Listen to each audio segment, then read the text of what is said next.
अस्सलाम वालेकुम नाज़रीन, मैं हूं नाज सहतो और आप देख रहे हैं मेरा यूट्यूब चैनल नैरेटिव विथ नाज।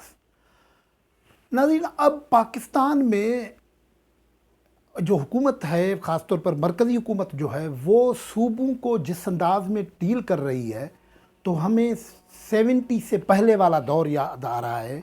जैसे छोटे सूबों, ख़ास तौर पर बंगाल उस वक्त जो था, उसके साथ जो सलूक होता था, एग्जैक्ट वही हो रहा है।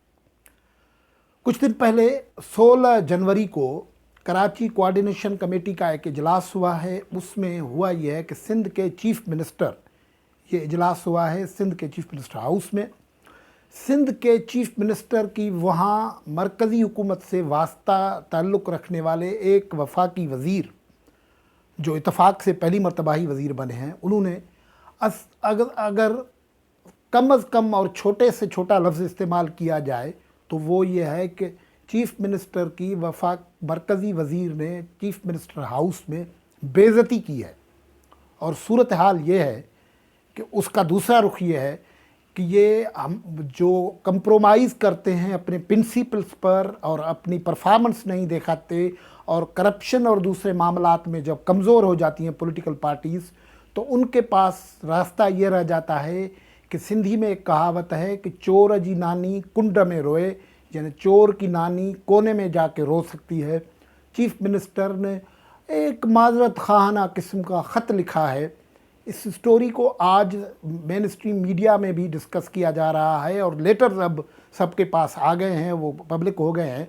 लेकिन हुआ क्या है, इसका पॉलिटिकल इम्पैक्ट क्या है, मैं आपको ये बता रहा हूँ कि अब पाकिस्तान में जो सूरत हाल है, इमरान खान की जो मरकज़ियत पसंद हुकूमत है, हर काम उनको कानून ला और उससे आगे बढ़ के सबको वायलेट करके करना है। इस रवैश ने अब पाकिस्तान में एक ऐसी सूरत हाल पैदा कर दी है कि हुकूमतें चीफ मिनिस्टर अपनी उसको तो छोड़ें, लेकिन अपनी इज़्ज़त महफूज नहीं समझते और उनको दरख्वास्त देनी पड़ती है, उसके बावजूद कोई सुनवाई नहीं होती।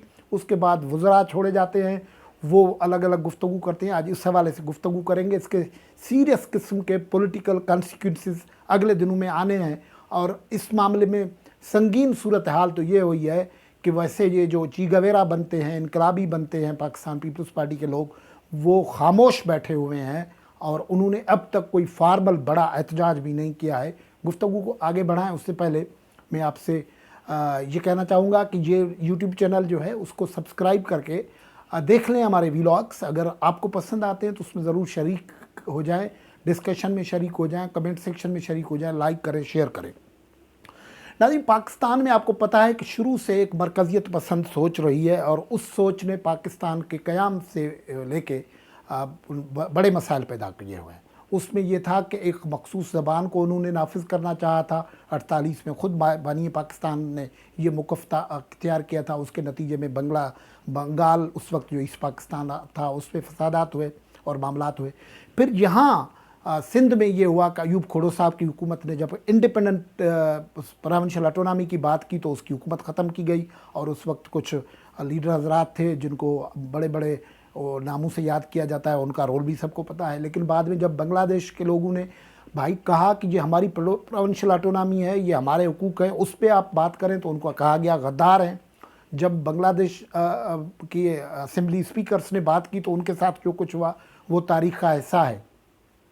लेकिन सिंध में जो कुछ हो रहा है वो उसके दो रुख हैं। एक तो इमरान खान की हुकूमत है, फेडरल गवर्नमेंट की हुकूमत है, जो किसी तरीके से सिंध को मतलब इंडिपेंडेंट मामला वो उनके मूड में आ गया कि सिंध के जज़ायर हैं उन और बलूचिस्तान के जज़ायर हैं, वो हमारी मिल्कियत हैं। उन्होंने नोटिफिकेशन निकाल दिया। भाई कानून है मुल्क में, कॉन्स्टिट्यूशन तय है, वो उसको देखा नहीं। फिर सबको पता था कि कराची पे कब्ज़े की कहानी थी। पीटीआई एमक्यूएम के साथ इत्तेहाद हुआ था कि कराची पे कब्ज़ा किया जाएगा, लेकिन कॉन्स्टिट्यूशनल अरेंजमेंट ऐसा है, हिस्टोरिकल अरेंजमेंट की बात छोड़ें, हिस्टोरिकली तो ये कितना बड़ा अलमिया होगा किसी खित्ते में कि वहाँ के इंडिजीनियस लोग जो हैं उनको ये कहते हैं, ये जो कई असद उमर और ये उन्होंने कहा ना, जो कराची से बाहर से लोग मुंतखब होकर आते हैं वो कराची के मसाइल को देख नहीं सकते। ये कराची में बात करते हैं। उस्मान बुज़दार कहाँ का है? وہ لاہور کے مسائل کے سلسلے میں سے بات کریں نا، یہ باقی جگہوں پہ بھی بات کریں، یہ ان کا نیریٹو ہے۔ لیکن اس بات کو ہم چھوڑتے ہیں۔ ہوا یہ کہ کراچی کوآرڈینیشن کمیٹی کے نام سے انہوں نے بنایا۔ وہ کوآرڈینیشن کیا تھی، کس کے مسائل پہ تھی؟ لوکل باڈیز کے ادارے جو ان کے تحویل میں ہیں، جو ان کے ماتحت تھے، یہ خود چلا رہے تھے۔ لوکل باڈیز میں کون تھی؟ MQM رہی ہے زمانوں سے، یا PTI کے لوگ رہے ہیں، پیپلز پارٹی کے لوگ بھی رہے ہیں، نواز لیگ کے لوگ بھی رہے ہیں۔ ان کے مسائل سالڈ ویسٹ مینجمنٹ، کچرا اٹھانا، نالے صاف کرنا، اس کے لیے انہوں نے پروونشل آٹونومی کو لتاڑا، اس کو توڑا۔ کراچی کوآرڈینیشن کے نام سے ایک کمیٹی بنا دی۔ ظاہر ہے وہ اس کا مقصد یہ تھا کہ سندھ کا پروونشل رائٹ جو آٹونومی تھی اس کو ہڑپ کیا جائے۔ اور پھر یہ 16 جنوری کو جو کراچی کوآرڈینیشن کمیٹی کا اجلاس ہوا تھا، اس سے پہلے جب یہ کراچی کوآرڈینیشن کمیٹی بن رہی تھی تو سندھ میں اس کے خلاف اب تک ریزسٹنس ہے۔ اس کو کہا جاتا ہے کہ یہ پروونشل آٹونومی میں مداخلت ہے، اور یہ پیپلز پارٹی کی کمزوری ہے۔ پیپلز پارٹی ظاہر ہے گورننس میں پھیل گئی ہے، کئی جگہوں پہ کرپشن کے کیسز ان پہ ہیں، ان کو تنگ کیا ہوا ہے۔ اب صورتحال یہ ہے کہ مراد شاہ کو میں نے 2 دن پہلے ولاگ کیا تھا، آپ کے علم میں ہے کہ مراد شاہ کو جیل کی ہوا کھلانے کا پروگرام بنایا ہوا ہے۔ یہ نیب کا جو ریفرنس ہے، اس کے علاوہ بھی بہت سارے کام ہیں اس کو کرتے ہیں، تو اب اس کو کیسے دبایا جائے۔ اس سے پہلے یہ ہوا کہ 16 تاریخ کو جو کمیٹی کی میٹنگ ہوئی، اس میں علی حیدر زیدی جو فیڈرل منسٹر ہیں پورٹ اینڈ میری ٹائم کے، وہ منسٹر فیڈرل ہیں، وہ بیٹھے رہتے ہیں ادھر ہی، وہ ادھر میں نہیں جاتے ہیں، کسی اور جگہ نہیں جاتے ہیں، یہاں بیٹھے رہتے ہیں کراچی میں۔ اور وہاں کرتے کیا ہے، کچرا صفائی۔ اس کے کچرے کے لیے انہوں نے 2 سال پہلے ایک شہریوں سے چندے کی مہم بھی چلائی تھی۔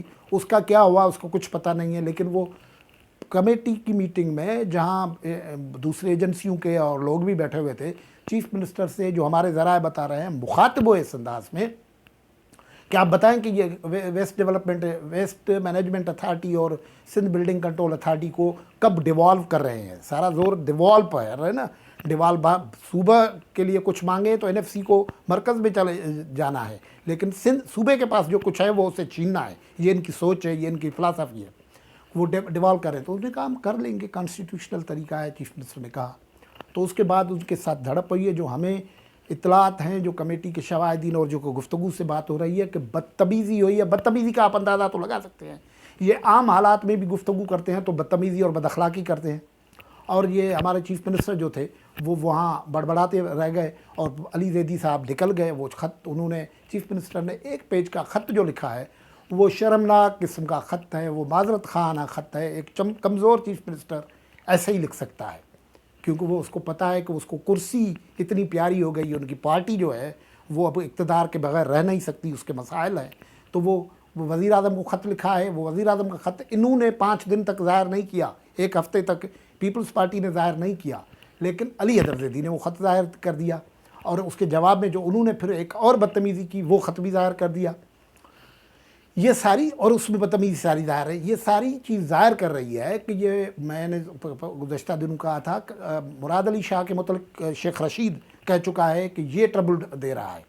وہ ٹیکنیکل، وہ پڑھا لکھا آدمی ہے، بہرحال وہ سوالات اٹھاتا ہے مختلف فورم پہ، تو اس کو اب انہوں نے یہ فیصلہ کیا ہے کہ چیف منسٹر کے عہدے کو بھی بے توقیر کیا جائے۔ یہ خطرناک گیم ہے، اور اس کے نتائج بھی خطرناک ہونے ہیں۔ یہ آج سندھ کی سوشل میڈیا میں اس پہ بہت بڑا ڈسکشن ہو رہا ہے، اور اس میں ایکولی ذمہ وار سمجھا جا رہا ہے، کیونکہ PTI کا تو روش سب کو پتہ ہے، اور وہ کہاں سے آتے ہیں، وہ بوٹ سے محبت کرتے ہیں، وہاں سے چلتے ہیں، ان کا یہ ہے۔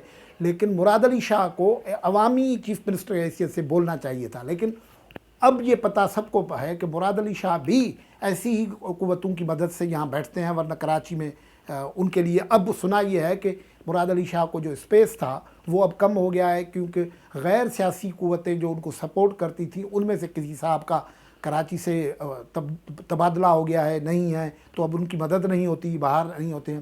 تو یہ ہے، اور یہ جو صورتحال بن رہی ہے وہ بالکل ہی ایک ٹسل کی صورت ہے۔ اب شرمناک صورتحال یہ ہے کہ کوئی 1 ہفتے تک، 16 کے 1 ہفتہ گزر گیا، پیپلز پارٹی نے ایک لفظ نہیں اس پہ بولا، بلاول بھٹو نہیں بولا، اب آصف زرداری نہیں بولا، اور ان کے چیف منسٹر ہاؤس میں بے عزتی ہو گئی ہے۔ اور یہ چیف منسٹر کی ہاؤس کی بے عزتی نہیں ہوئی ہے، یہ ان سندھ کے سب ووٹروں کی توہین ہو گئی ہے जिन लोगों ने इनको वोट दिया कि आप जाके हमारी इंटीग्रिटी, जान, माल, इज़्ज़त का तहफ़्फ़ुज़ करेंगे।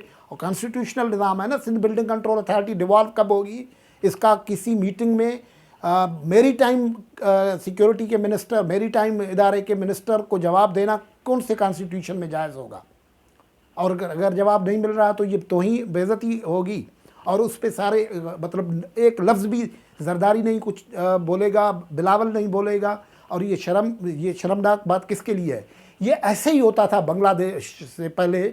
ईस्ट पाकिस्तान के जो हुक्मरान होते थे ना, जिस किस्म के आजकल वो हुक्मरान यहाँ होते हैं, असल हुक्मरान तो दूसरे होते हैं, उनके साथ यही होता था। और फिर वहाँ से जो आग उठी वो कहाँ पहुँची वो हमने देखी हुई है। ये सूरत हाल इतनी ख़राब हो गई है कि इसको अब ये मरकज़ी हुकूमत जिस अंदाज़ में सिंध को डील करना चाहती है, क्योंकि उनके भाई बहुत सारे मसाइल हैं।